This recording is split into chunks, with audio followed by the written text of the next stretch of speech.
Welcome to Ecopedia, where we decode the mind, ego, and everything in between. Have you ever met someone who seems emotionally distant, almost cold yet, strangely confident, even untouchable? What if that coldness wasn't just indifference, but a shield forged by past wounds?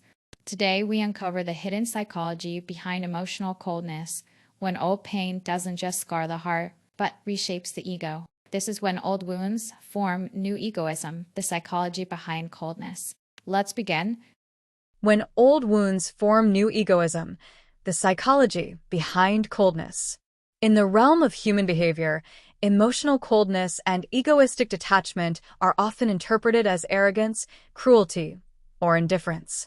But beneath the surface, these behaviors may not be expressions of power, they may be scars.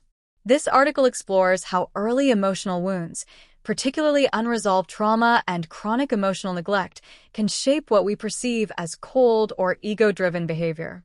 By examining the psychological roots of defensive coldness, we challenge the assumption that egoism always stems from selfishness and begin to see it instead as a form of self-protection shaped by pain. Coldness as a misunderstood defense. We often judge people who appear emotionally distant, unresponsive, or egocentric. We label them narcissists, self-absorbed, or emotionally unavailable. But rarely do we stop to ask, what happened to them? Could their emotional coldness be a learned survival response rather than a fixed personality trait? This article asks a difficult but essential question. When does egoism become a defense mechanism against old pain? 2. Early wounds and the architecture of emotional defense. Human beings are not born cold. Emotional coldness, what is often mislabeled as egoism, detachment, or arrogance, is rarely a personality defect. More often, it is an emotional architecture built on wounded foundations. To understand the coldness we often see in others and sometimes in ourselves, we must trace its roots back to where it most commonly begins: childhood. 2.1 Emotional blueprints are formed early.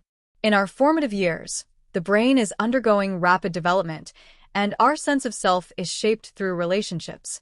A child's earliest emotional lessons are taught not through words, but through the emotional presence or absence of their caregivers. When a child is nurtured in an environment where their emotions are validated, welcomed, and responded to consistently, they begin to internalize the message: my feelings are real. My needs matter. I am safe being open.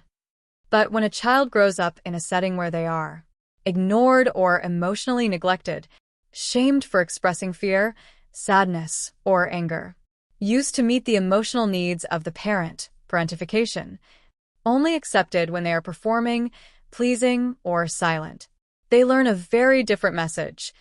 My emotions are dangerous. Vulnerability gets me hurt. To be loved, I must not feel too much.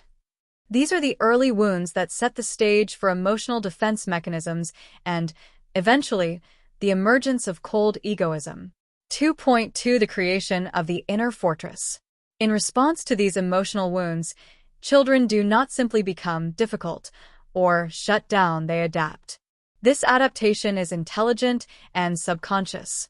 It often looks like becoming emotionally self-sufficient too early, suppressing emotional needs to maintain acceptance, building an identity around control, performance, or perfectionism, distrusting intimacy or vulnerability, viewing emotional dependence as weakness. This psychological adaptation is akin to building a fortress around the self. The stronger the wound, the higher the walls. Over time, this defensive emotional structure becomes normalized. The child grows into an adult who avoids closeness in relationships, keeps people at a distance with logic, sarcasm, or aloofness, experiences emotions as chaotic or threatening, finds safety in isolation or rigid self-control. This is not ego in the boastful or manipulative sense. It's ego as a self-constructed shield, often mistaken for strength, but rooted in long-buried fear. 2.3 The hidden grief beneath the defense. One of the most tragic aspects of coldness as emotional defense is the unacknowledged grief beneath it. This grief may include a grief for a childhood where emotional safety was absent, A grief for relationships lost or sabotaged due to defensive behavior. A grief for never having learned how to safely express or receive love. Because these losses are rarely understood or validated, they are often carried silently. The ego, in this context, serves as a container for suppressed pain. And like any container stretched too long or too tight, it eventually begins to crack, often through anxiety, depression, or the sudden inability to maintain the emotional mask. 2.4 Egoism as a language of protection. To the outside world, a person shaped by these wounds may appear cold, disconnected, self-important, emotionally unavailable.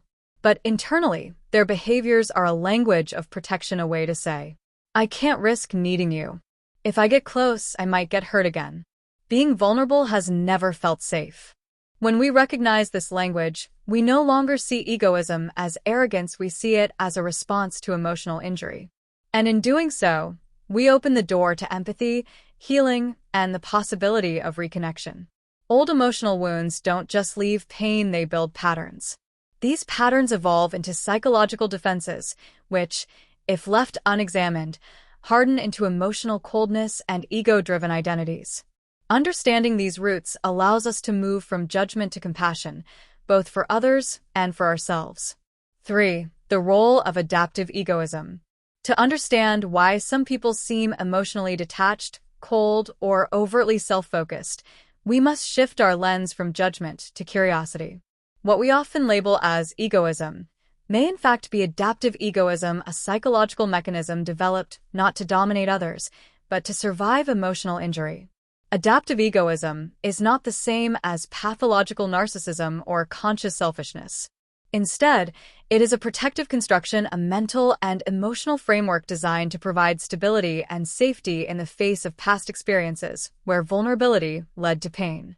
3.1 Egoism as a survival adaptation.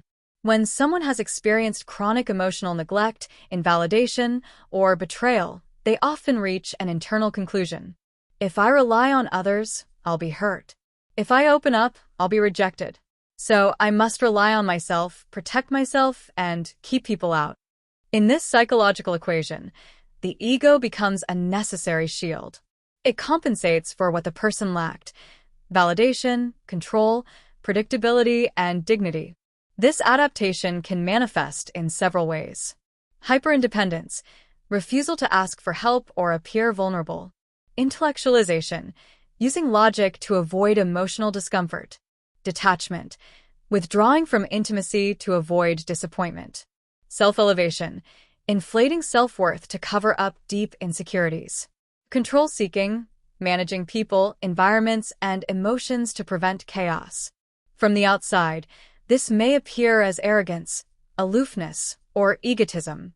But underneath is often someone who has learned to prioritize control over connection, not out of cruelty, but out of emotional necessity. 3.2 The ego as a substitute for safety. In early developmental psychology, the caregiver's role is to co-regulate the child's nervous system to be a source of emotional grounding. If a child grows up in an emotionally volatile or neglectful environment, they may have no external regulator. In the absence of safety, the ego steps in as an internal regulator. It becomes the judge. I must always be right to stay safe. The protector. I must never let others see my weaknesses.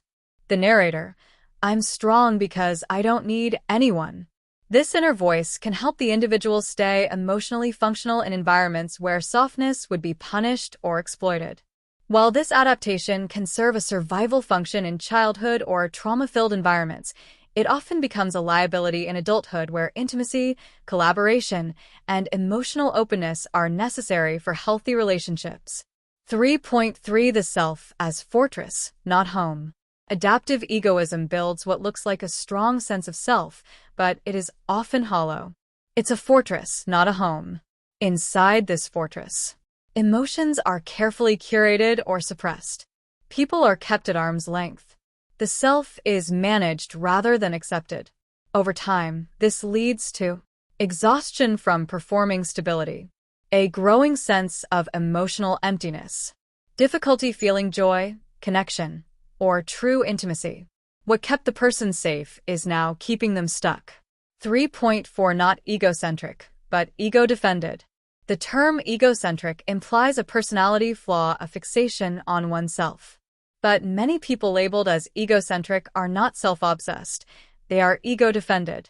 They are trying to maintain a fragile sense of order because letting go of control might expose a deep, painful chaos inside. And so the ego becomes both a bodyguard and a prison warden. They may say, "I don't need people. Feelings are a waste of time. No one ever truly understands me." But beneath these statements lies a hidden plea. Please don't let me get hurt again. 3.5 Can adaptive egoism be unlearned? Yes, but only when the underlying fear is named and met with compassion.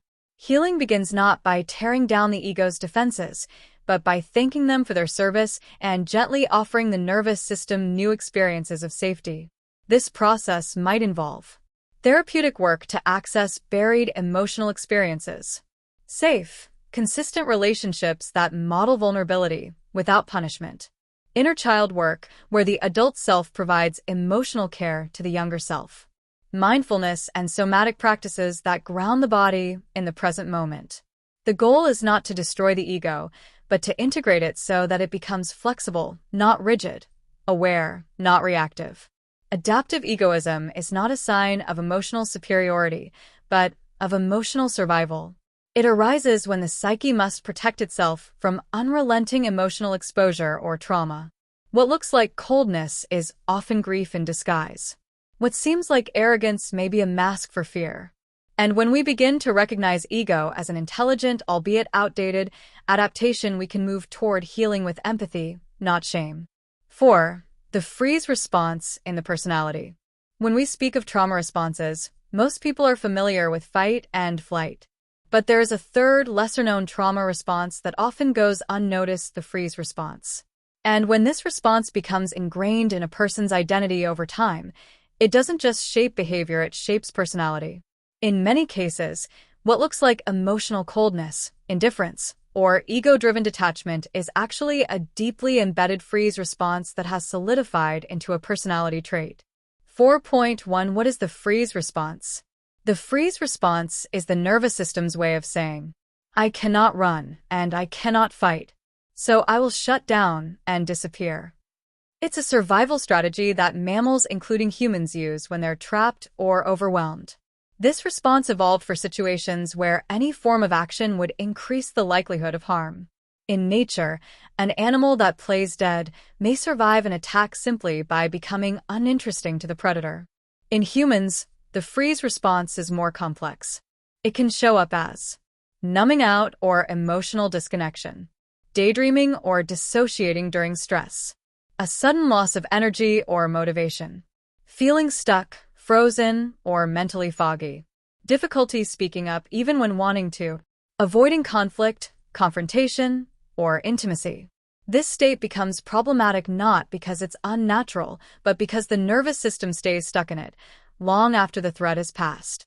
4.2 From temporary state to permanent structure. While the freeze response may be adaptive during acute trauma, chronic exposure to emotional stress, especially during childhood, can cause the nervous system to adopt freeze as a default. Over time, this survival mechanism becomes woven into the person's identity. In psychology, this is sometimes referred to as tonic immobility, a kind of internal shutdown that becomes permanent. When this happens, the person becomes emotionally distant not by choice, but by wiring. The individual may struggle to feel pleasure, connection, or spontaneity. Others perceive them as cold, uninterested, or selfish. But what's really happening is this. The nervous system is still trying to protect the person from pain it learned to expect long ago. And that pain, often buried and unspoken, may include rejection, neglect, abandonment, or even chronic emotional chaos in early life. 4.3 Freeze and the birth of ego-based distance. When someone is stuck in the freeze state, the ego steps in to make sense of it. Since the body is shutting down connection, the mind may rationalize that behavior by saying, "I just don't care. I'm better off alone. I don't need anyone. I'm not emotional like others."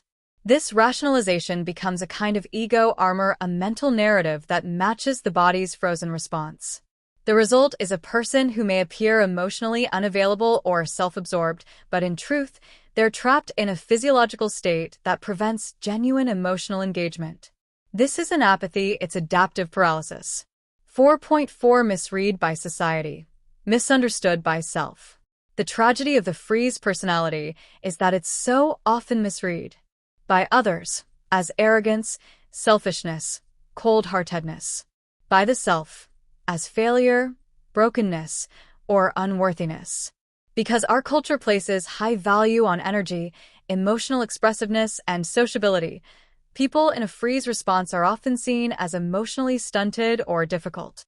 But in reality, the freeze response is not a defect, it's a deeply intelligent biological pattern that says, "I've been overwhelmed too many times. I need to disappear to survive." Understanding this allows us to reframe egoic detachment not as a choice, but as a frozen trauma adaptation. 4.5 Thawing the frozen self. Healing the freeze response is delicate. It requires safety, slowness, and somatic awareness, not willpower or self-criticism. The process often involves recognizing the body-based nature of the freeze, not just mental apathy. Working with the nervous system through grounding, movement, and gentle breathwork. Somatic therapy or trauma-informed care that acknowledges physiological memory. Practicing emotional micromovements, small acts of feeling, expressing, or connecting. Self-compassion to replace shame with understanding. Thawing from freeze does not happen quickly. But each small step, each moment of noticing, feeling, or choosing connection is a movement back toward life. And with that return comes a quieter kind of strength, not the cold steel of ego armor, but the warm resilience of a self that no longer needs to hide. The freeze response is not laziness, arrogance, or emotional selfishness, it is a state of nervous system preservation. When it becomes a long-term trait, it can resemble coldness or egoism. But with understanding and trauma-informed support, the frozen self can begin to thaw. And what emerges from the ice is often someone deeply sensitive, once overwhelmed by a world that didn't feel safe enough to feel. 5. Defensive superiority and the need for control. At the core of many emotionally distant or seemingly egotistical personalities is not confidence, but fear.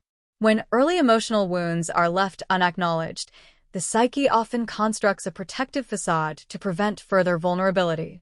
One of the most common forms this takes is defensive superiority, an ego structure that postures as dominant, self-sufficient, or even emotionally invulnerable. But beneath the surface is almost always a story of powerlessness, betrayal, or deep emotional neglect. The need to appear in control is not about dominance, it's about never feeling helpless again. 5.1 What is defensive superiority? Defensive superiority is the psychological stance of placing oneself above others, not to look down on them, but to avoid being looked down on. It's a protective illusion, built on the belief, if I am better, stronger, more intelligent, or more detached, I cannot be hurt. This isn't true superiority.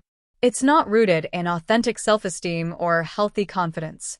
It is reactive superiority, a compensation for past experiences where the individual felt small, weak, or invisible. Defensive superiority often shows up as a dismissive tone or intellectual arrogance, a need to win conversations or always be right, subtle control over how others perceive them, quickness to critique, but slowness to receive feedback, coldness in moments of intimacy or emotional risk.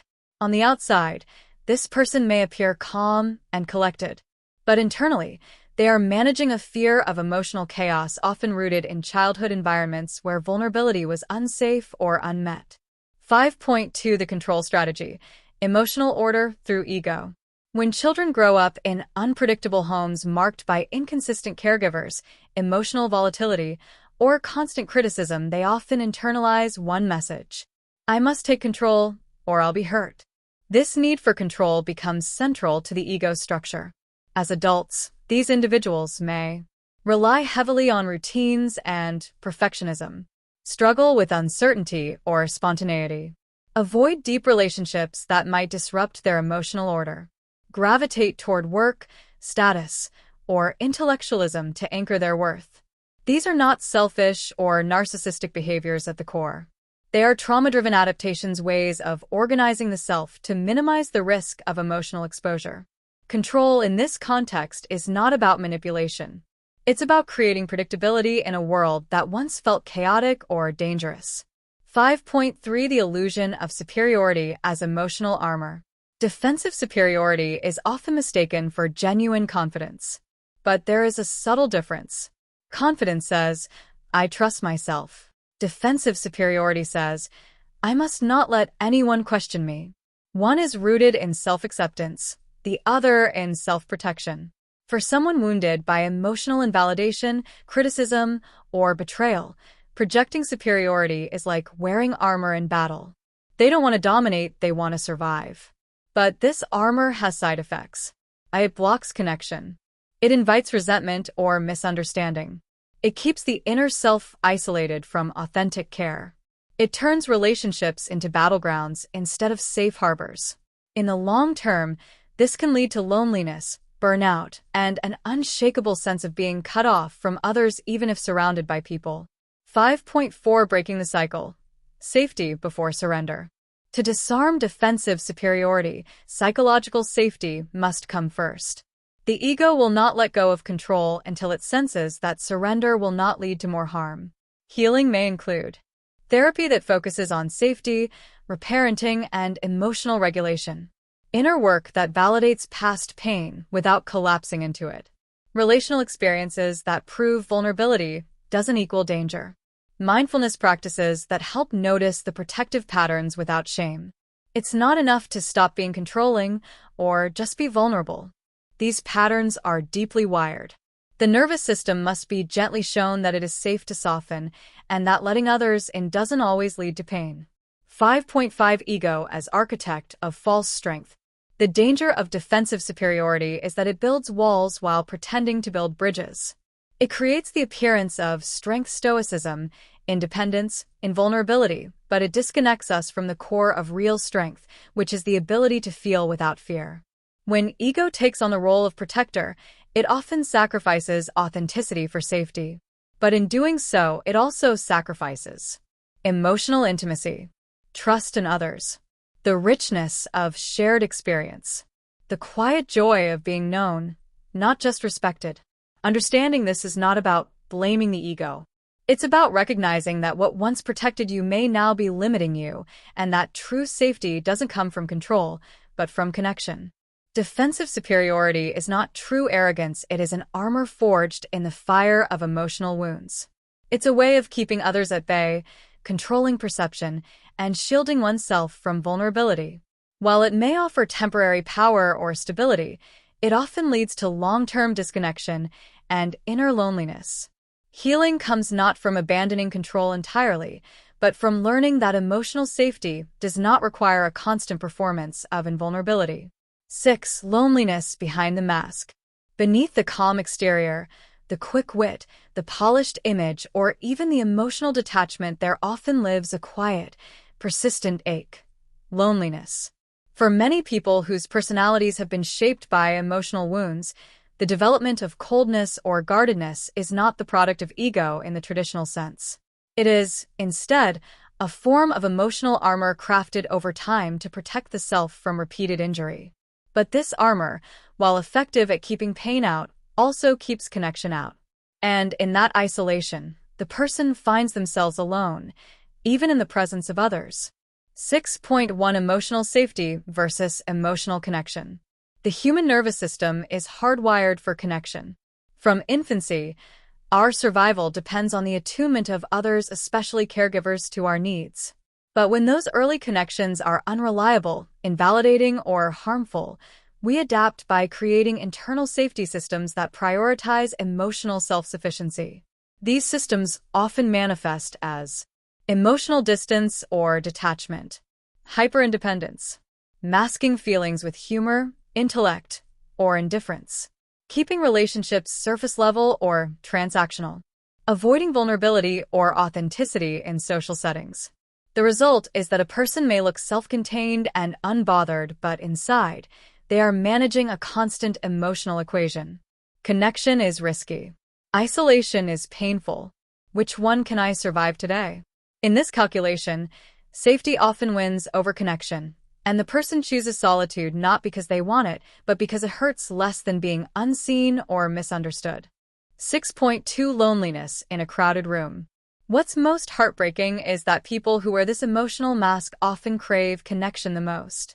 They long to be known, to be cared for, to be chosen not for their performance or usefulness, but for who they truly are. Yet every time they reach for that kind of connection, a voice inside reminds them, "You've been let down before. You're too much." They won't understand. Better to be in control than to be rejected. So they withdraw again, smile politely, or act indifferent. And slowly, loneliness becomes the air they breathe not because they chose it, but because it felt like the only safe option. This is not the loneliness of being alone, it is the loneliness of being unseen, even while surrounded by people. 6.3 The ego's mask. Performance over presence. To cope with this disconnection, the ego often constructs a social mask, a curated version of the self that appears likable, strong, competent, or emotionally neutral. This mask serves as a buffer between the true self and the world. The person may become the reliable achiever, the sarcastic friend, the perfectionist, the calm professional, the cool-headed realist. These roles provide a sense of identity and function, but they come at a cost. Authentic emotional presence is sacrificed for social survival. Over time, this leads to a deep dissonance between the outer self, how others see them, and the inner self, how they truly feel. And that dissonance becomes a breeding ground for chronic emotional loneliness. 6. For the grief of not being known. One of the most painful truths for people living behind emotional masks is this: no one really knows me, not even the people closest to me. There is a unique kind of grief in this experience. It's the grief of being invisible, of realizing that even in friendships, family gatherings, or romantic relationships, you are still hiding, still guarding, still protecting the most vulnerable parts of yourself. This grief often goes unspoken. Instead, it's disguised as irritability, emotional numbness, a sense of meaninglessness, self-criticism or imposter syndrome, disengagement from social life. It's not that the person doesn't want to connect, it's that they no longer believe it's safe or possible. 6.5 The path back. Letting someone see you. Healing from the loneliness behind the mask does not begin with grand emotional gestures. It begins in small acts of self-disclosure. Telling the truth about how you feel even if it's awkward. Letting someone see you cry or admit confusion. Sharing something personal without trying to control how it's received. Saying, "I need help," or "I feel disconnected." Each of these acts is a crack in the mask. And through those cracks, authentic connection can begin to enter. But this process is delicate. It must be done in safe relationships with people who are emotionally available, non-judgmental, and capable of presence. When such relationships are not available, therapy often becomes the first and safest space to begin this unmasking. The loneliness behind the mask is not weakness, it is the cost of survival. Emotional coldness and ego-based distancing often grow from a need to protect the heart from wounds it can no longer afford to feel. But true healing lies in slowly dismantling the illusion of invulnerability. Connection begins not with perfection, but with the courage to be seen as we are, in all our fragile, tender humanity. 7. Pathways to healing the cold ego. The cold ego is not a flaw in character, it is a strategy for emotional survival. When vulnerability has historically led to pain, rejection, or abandonment, the psyche constructs barriers. These barriers become personality traits: stoicism, sarcasm, intellectualization, independence. But while they once served a protective function, over time, they often begin to limit growth, intimacy, and inner peace. Healing the cold ego is not about dismantling who you are. It's about uncovering who you were before the defenses took over. It's about slowly replacing protection with presence and fear with trust, not all at once, but in layers. The healing path is not linear. It is cyclical, tender, and uniquely personal. Below are several key pathways that can support this transformation. 7.1 Reclaiming emotional safety. The first step in thawing a cold ego is not connection, it is safety. For someone who has learned that vulnerability leads to danger or emotional chaos, no amount of just open up advice will work. The nervous system needs to experience, not just believe, that it is safe to feel again. This may begin with identifying triggers that cause emotional shutdown, learning grounding techniques, breath work, body awareness, practicing self-regulation in moments of overwhelm, creating environments, even brief ones, that are quiet, safe, and judgment-free. When the body feels safe, the heart begins to unfreeze. Safety precedes softness. 7.2 Developing emotional vocabulary. Many people with cold ego patterns struggle not because they feel nothing, but because they were never taught how to name or express what they feel. Healing includes building a nuanced emotional vocabulary that allows them to say, "I'm not angry, I feel powerless. I'm not fine, I feel disconnected. I don't want to withdraw, I'm afraid of being misunderstood." Naming emotions gives the ego space to relax. It transforms vague tension into navigable inner data, and this clarity allows for more honest communication internally and with others. Journaling, somatic therapies, or even using emotion wheels can help rebuild this fundamental skill. 7.3 Inner child work. Reconnecting with the soft core. The cold ego often forms around a wounded inner child, a younger self who felt unprotected, dismissed, or betrayed. Inner child work is about gently reapproaching this part of the psyche and saying, "You don't have to be alone anymore. I see you now." This might include writing letters to your younger self, recalling early emotional memories with compassion, speaking to yourself in a tone of care, not criticism, visualizations where the adult self comforts the younger version. The goal is not regression, but reparenting, offering the emotional attunement that was missing so the defensive adult no longer has to carry all the weight. 7.4 Safe relational experiences. No amount of solo work can fully heal the cold ego. Since wounding often happens in relationships, healing must also include new relational experiences, ones where vulnerability is met with safety, not harm. This may begin with a therapist who models non-judgmental presence, a close friend who listens without fixing, a partner who honors emotional boundaries but invites sharing, a group therapy or circles where shared humanity is normalized. These moments build emotional reference points. This time it was different. I opened up and I wasn't hurt. Repeated often enough, these experiences begin to rewire the nervous system. The ego starts to trust that it can stay open and survive. 7.5 Integrating the strength of the ego, not erasing it. It's important to understand, the ego is not the enemy. It is the part of you that kept you alive psychologically, emotionally, and maybe even physically. Instead of destroying it, the goal is to integrate it. We thank the part of ourselves that said, "I'll take control when no one else will. I'll stay detached to avoid chaos. I'll become hyper-independent if I can't rely on anyone." And then we gently update that part. "Thank you for protecting me, but I don't need to live in that battlefield anymore."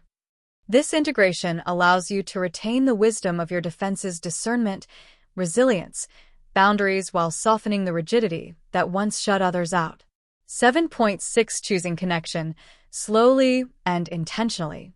True healing happens when the cold ego chooses connection, not to please others, not to fit in, but because it is finally safe to come home to others and to yourself. This doesn't mean oversharing or rushing intimacy. It means being honest even when it's uncomfortable, expressing needs without apology, staying emotionally present in conflict, saying, "I don't know how to do this, but I want to try." Every small act of emotional courage chips away at the wall, not by force, but by consistent softness. Healing the cold ego is a deeply compassionate journey. It is not about removing the layers of protection all at once, but about slowly replacing fear with trust and control with connection. Through emotional safety, self-awareness, Inner child healing, safe relationships, and the integration of the ego's strengths, what once looked like coldness can begin to warm into authenticity. Not because the wounds are erased, but because the self is finally seen, held, and allowed to emerge without fear. From ego as armor to ego as insight. Egoism born from wounding isn't inherently bad, it's adaptive. It helped you survive. But survival mode is not meant to last forever. Eventually, the armor becomes a prison.